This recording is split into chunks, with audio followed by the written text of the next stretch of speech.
Good evening. Hi, friends. How are all of you? Very excited. Okay. Hi, Kitty. I was reading your email, and it is just astounding to me that there's only 4 sections of this left, and then I will have finished Sunshine. This book has been a wild ride. It has been so much fun, and it has also been cool seeing how many other people really love this book as well. So, this is, I believe, part 21 of Sunshine. This is for you. This is your Patreon commission for the month of February. Oh my god. What is going to happen? So we're in part 4 of the whole book. Let's do this. Perhaps the flakes of light had settled in my eyes too when Yolande's web had fallen around me. Sitting still and waiting, watching the sunset, I hadn't thought much about the way the shadows fell and moved. It was always easier when I was motionless myself. But I saw him clearly this time. I saw him, and not merely by a process of elimination. One wiggly shadow moving in a specific direction. He was a dark figure, human-shaped. Vampire-shaped, he was Khan. A dark figure, dark with glints of gold, as if light flakes fell on him, sparked like struck matches, and fell away. Did I hear him or not? I don't know. I had a feeling like sound of him, as I had a feeling like sight. I saw him disappear around the corner of the house. He would be coming up the stairs now. I felt his presence there. He would be opening my door. Did he open doors to walk through them? No, wait. Vampires couldn't disintegrate themselves. I didn't think. A few sorcerers could, but they were the really crazy ones. If you've invited a vampire across your threshold, maybe the door simply didn't exist for him anymore. Or anyway, why did the front door always whoosh gently when I opened it, but not when he did? And I knew when he was standing behind me. It wasn't that I heard him breathing, but the vampire in the room thing was unmistakable. I stood up and turned around. He looked different. It might have been that light flakes, but I don't think so. I probably look different too. If you're going into what you know is your final battle, maybe the preliminary loin girding is always is visible. My experience is limited. I don't know that I would necessarily have identified the way Khan looked as a vampire, prepared for his last battle, but as a thumbnail description would do. A thumbnail description. The way Robin McKinley does words is so great. I was always surprised at how big he was. That's probably something about the way vampires move. The boneless gliding, that human spine unhinging creepy grace. You didn't believe it, so you made the vampire smaller in your memory to make it a little more plausible. I don't know about the generic you in this case, so as far as I knew, I was the only human so far who'd had the opportunity or the need. It's funny, vampires have been a fact of human existence since before history began, and yet in our heart of hearts, I don't think we really believe in them. Every time one of us meets up with one of them, we don't believe in them all over again. Of course, in most cases, a human meeting up with a vampire is looking at their immediate death, and so not believing it is the last forlorn hope. But I'm here to say that being acquainted with one doesn't lessen the feeling much. I didn't believe in Khan. Tricky. I believed in my own death more. Kitty, it all feels so final, the way, this narration. I stretched my hand out and put it on his chest, where no heart beat. He was wearing another one of his long black shirts. It might have been the one I had worn a few nights ago, except that one was hanging in the back of my closet with the cranberry red dress, my vampire wardrobe. I let my hand drop. But he reached out and picked it up. There was a fizz, a shock, and his skin met mine. I felt him twitch, ever so slightly, but he didn't lose my hand. He turned it over instead and then laid it gently, as if it had no volition of its own, in the palm of his other hand. The invisible spark happened again, but he didn't startle this time. My back was to the fading twilight, but in the shadow of my body, the occasional gold glints of the web were just visible. "What is this?" he said. "Yolande gave it to me. She said it would help me it would help me draw on the source of my strength." "Daylight," he said. "Yes. Does it hurt you?" "No." I thought about that no. It sounded a little like the no of the kid playing so-called touch football who has just had the 3 biggest kids in the neighborhood tag her by knocking her down and sitting on her. They asked me after they let me up if I was hurt. I said no. I was lying. Let me rephrase that. A small shiver in his breath, really quite a human noise, audible breath with a catch in it, like a muted laugh. When you are a little too hot, a little too cold, does it hurt? Old Mr. Temperature Control, I thought. What do you know about too hot and too cold? No, I still wasn't thinking about any of that. Delete that thought. Oh, I love this. Or if you pick up something a little too heavy for you, does it hurt? It is only a little pressure on the understood boundaries of yourself. That is a good sentence. I like it. and 66 other of you people thought the same thing. I like that. A little pressure on the understood boundaries of yourself. Something, or sounded like something out of a self-awareness class, probably like with yoga. See what kind of pretzel you can tie yourself into and press on the understood. I was raving, if only to myself. I took a deep breath. Okay. My new light web was to Con no worse than hauling an overfull sheet of cinnamon rolls out of the oven and making a run for the countertop before I dropped them was to me. I looked into his face, dully lit by the last of the twilight, and realized with a shock that I had no doubt. The shadows lay there quietly, too. Ready, he said. I smiled involuntarily. Are you joking? Yes, I said. I have taken what you showed me and measured it by the ways I know.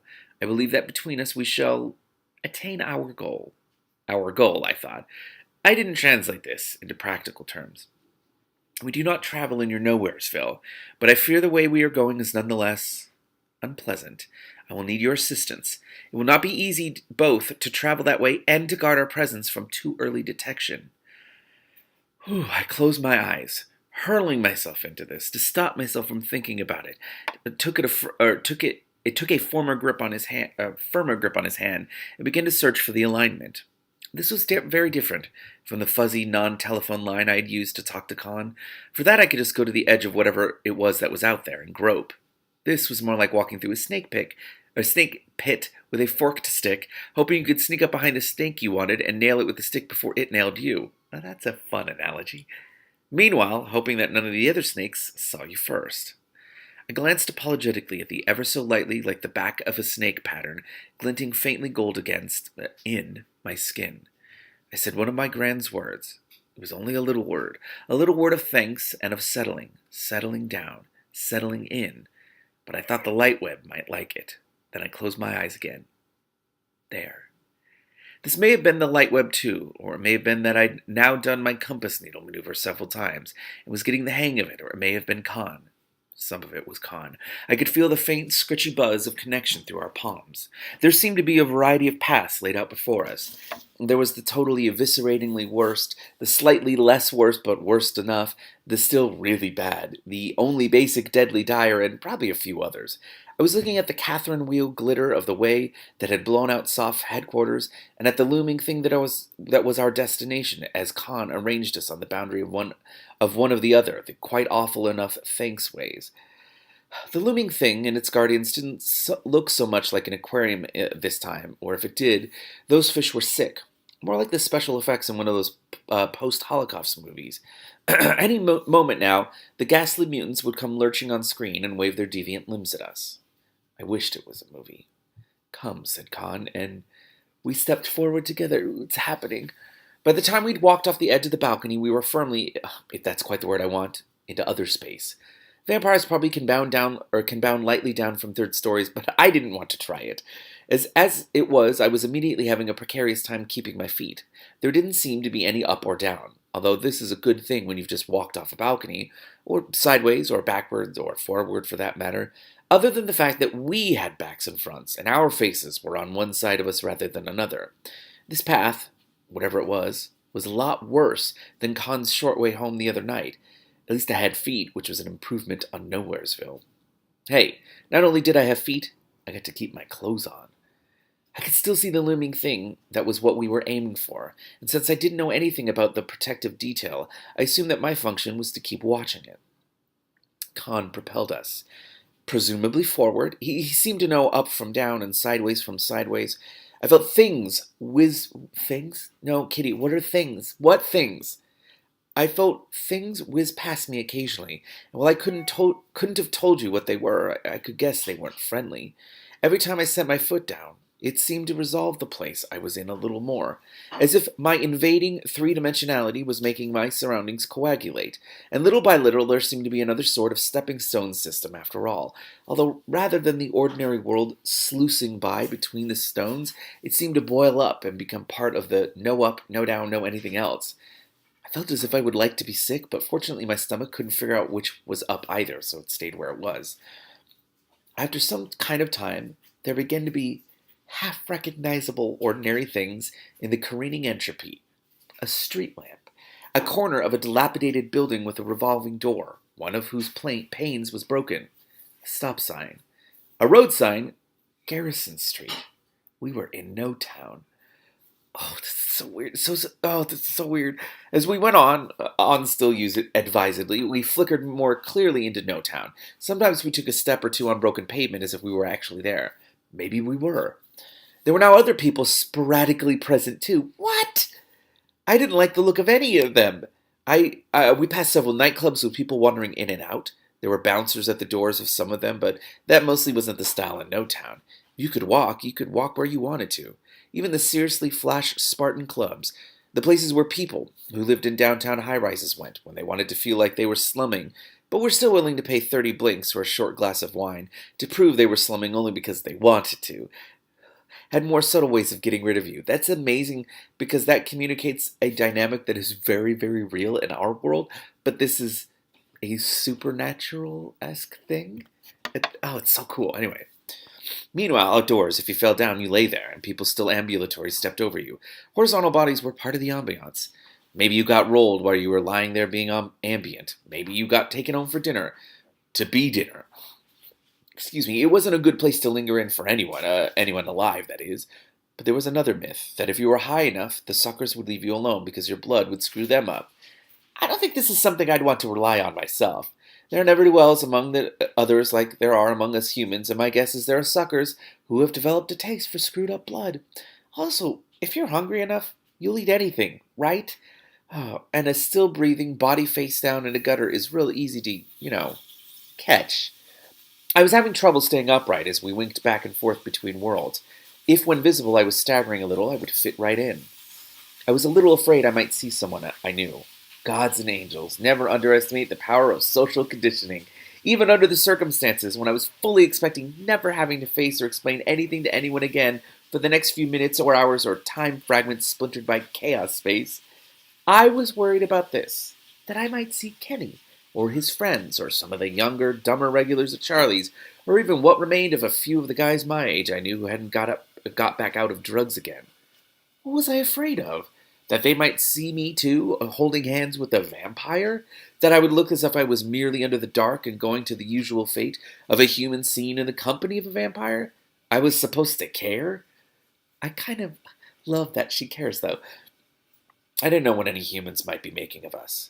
But I began to see vampires looking back at us. I didn't have any trouble recognizing them. I didn't know if this was because they weren't bothering to try to pass, or if I just knew a vampire when I saw one these days. Oh my god. This is so stressful. At any second, any of these vampires could know who she is. I didn't notice when the first one did more than look. Oh, God. When the first one came at us. I didn't notice till Khan had... Never mind. He did it with his other hand, and with the hand that held mine, jerked us back into chaos space. You holy shit! He wiped the splatter of blood off his face with his forearm, except there was blood on his arm, too. I was afraid I'd see him lick his lips. I didn't. Maybe I didn't watch long enough. Maybe, used blood isn't much of... let me do that again. Maybe, used blood isn't of much interest. My hand trembled in his, in the hand of my lethal vampire companion. I was alive, human, with a beating heart. I was all alone. This is terrifying, Kitty.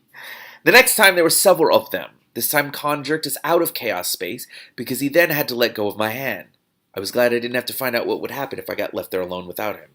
I wasn't glad for very long. I didn't know what I was supposed to do. Note to myself, in my next life, get some martial arts training. Get a lot of martial arts training, just in case. Again, as with the first vampire who attacked us, something happened, quicker than I could follow, quicker than I wanted to follow, and I yanked my gaze away, afraid of what my dark vision might make out for me. There was blood, again.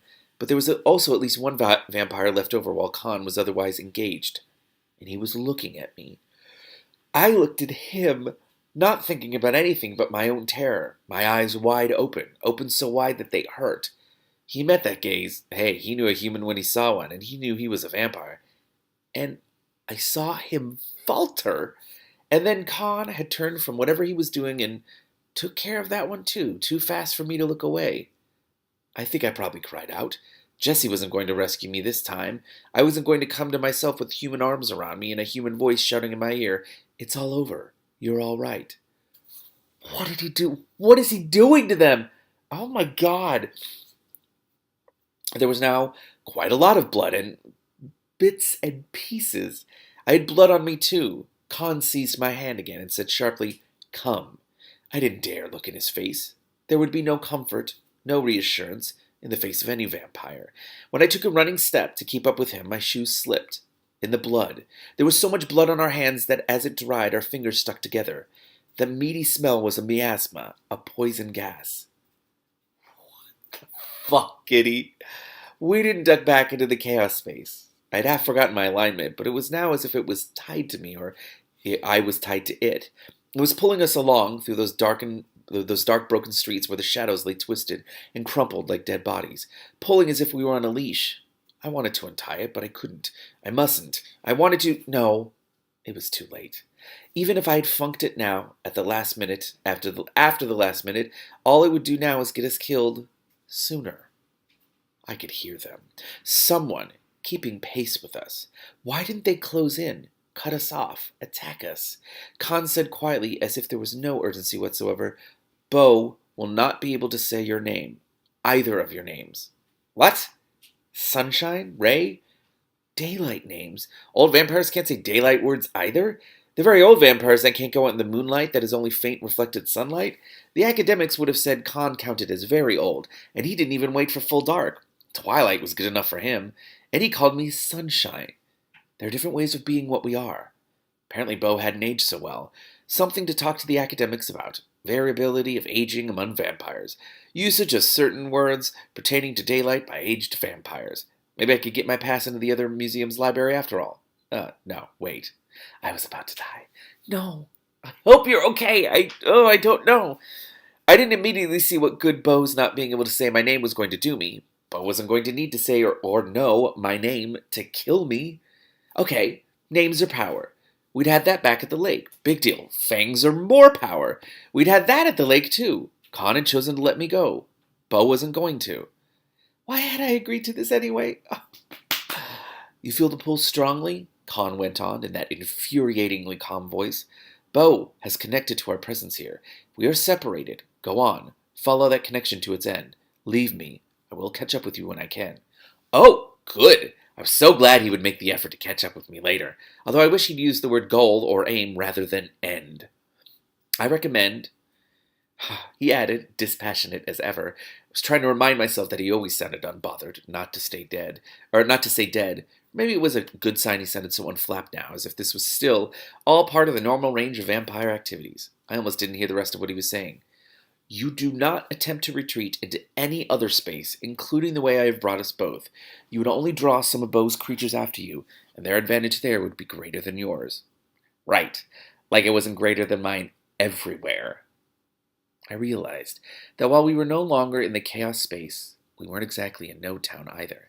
Or at least I hoped it wasn't No Town, because if it was, our human world was in even more trouble than most of us knew about. Than I knew about. Again, the thought came to me, what did I know?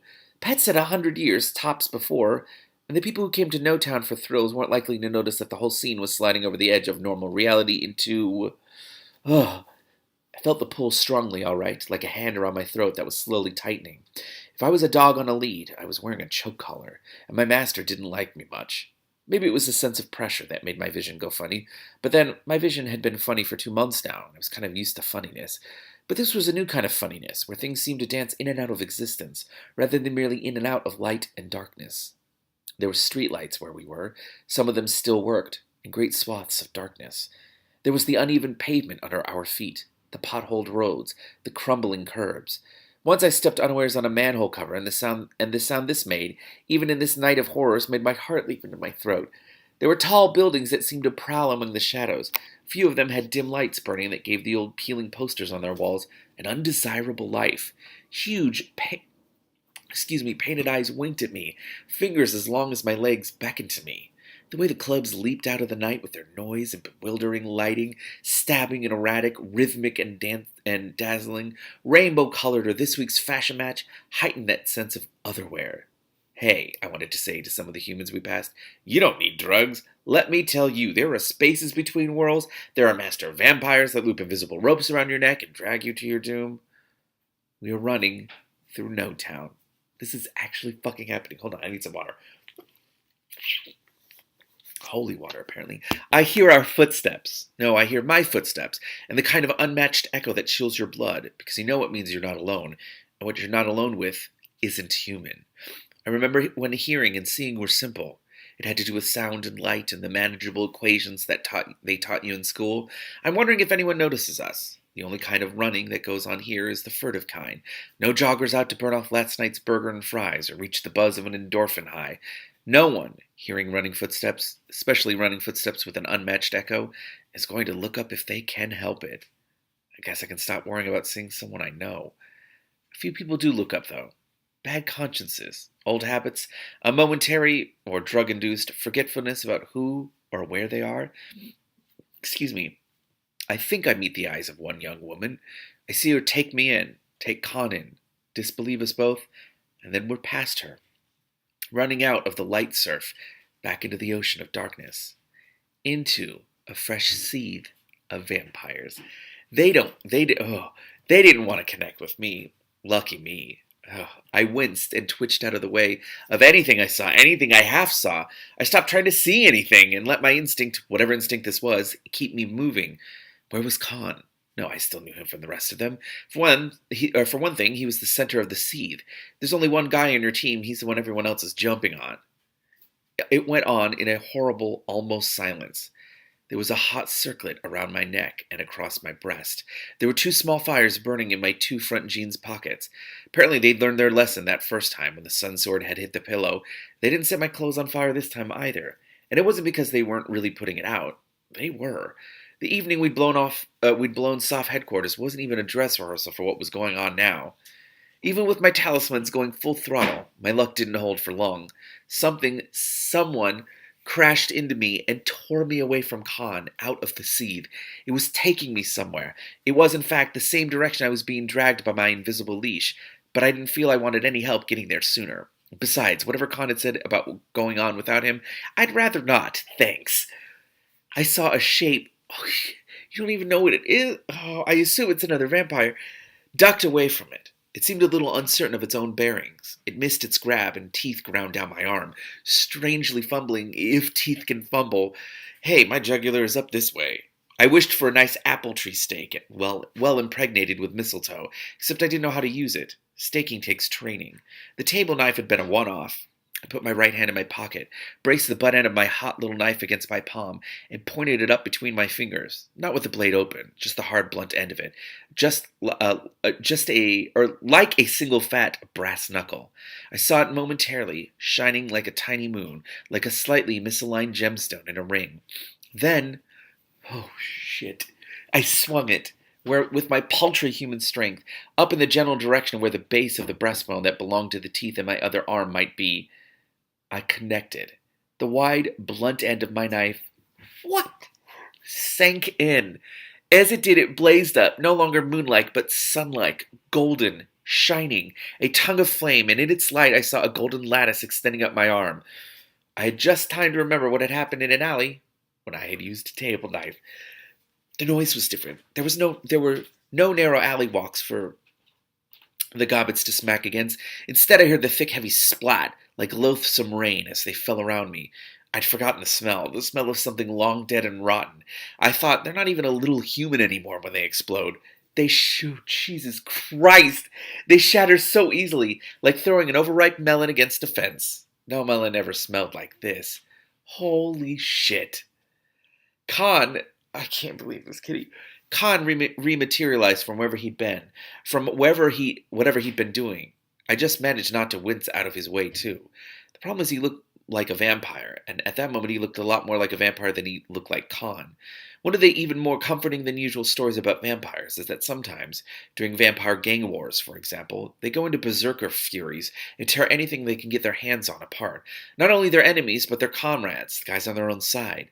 Supposedly, the berserker fit can last quite a while, and if a particularly effective dismemberer gets to the end of the bodies around it before the fit wears off, it will tear itself to shreds, too. What the hell? Maybe this is a consoling story when you're at home with a book or reading it on your combox screen. The idea that there are many fewer vampires in the world, that they had done each other in, while we humans cowered safely behind closed doors with a hell of a lot of wards nailed over them. If you find yourself so unlucky as to be living somewhere there is a sucker gang war going on, you pin a lot of wards around your house, and you do not go out after dark or before dawn for any reason. I didn't know what a vampire running amok looked like, but it might have looked like Khan. It wasn't just. It wasn't. Look, if you ever have the opportunity to choose between being eaten by a tiger and bitten by an enraged vampire, take the tiger. Oh my god. I was probably off in my feeble little human she's in shock wrap in. Let me do that again. I was probably off in my feeble little human she's in shock, wrap her in a blanket, and get out of the whiskey space. Humans don't deal with extreme situations very well. Our pathetic bodies freak out. We freeze, and our blood pressure falls, and we can't think, and all that. I stood there, staring, while Khan snarled and showed me his teeth. It didn't offer me the blanket, or the whiskey, or the hot, sweet tea. Then, maybe he remembered I was his ally. Maybe he'd remembered that, but had momentarily forgotten, seeing me as soaked in blood and sprinkled with the remains of a mutilated enemy as he, that I was a mere human.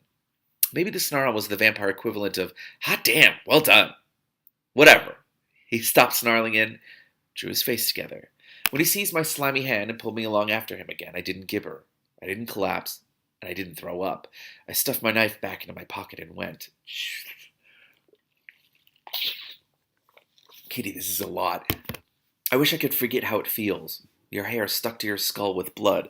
Foul blood running gummily down inside your clothes, till it chafes you with every breath, every movement. The tug of it as it dries on your skin, feeling like some kind of snare.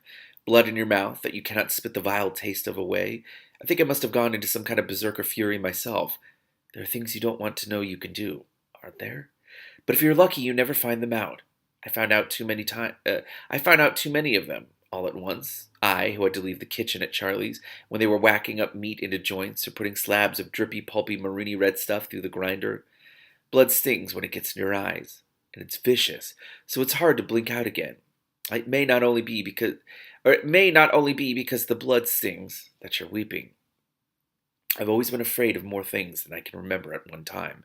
Mom, when I was younger, and still admitted to some of them, said that it was the price of having a good imagination, and suggested I stop reading the Blood Lore series, which was past 30 volumes even then, and maybe retiring Immortal Death and Below Hellkeep from the top bookshelf for a while. I didn't, but it wouldn't have done any good if I had. Reading scary books is weirdly reassuring most of the time. It means at least one other person, the author, has imagined things as awful as you have. What's bad is when the author comes up with stuff you hadn't thought of yet. Oh! Kitty, what is that sentence? Holy shit. I thought it was bad when I was just reading stuff I hadn't thought of. And that even then I'd known that sometimes it's worse when the author leaves it to your imagination. Whew, that whole section, that was so great. I stopped using my knife. Found out I didn't have to. Found out I could do it with my hands.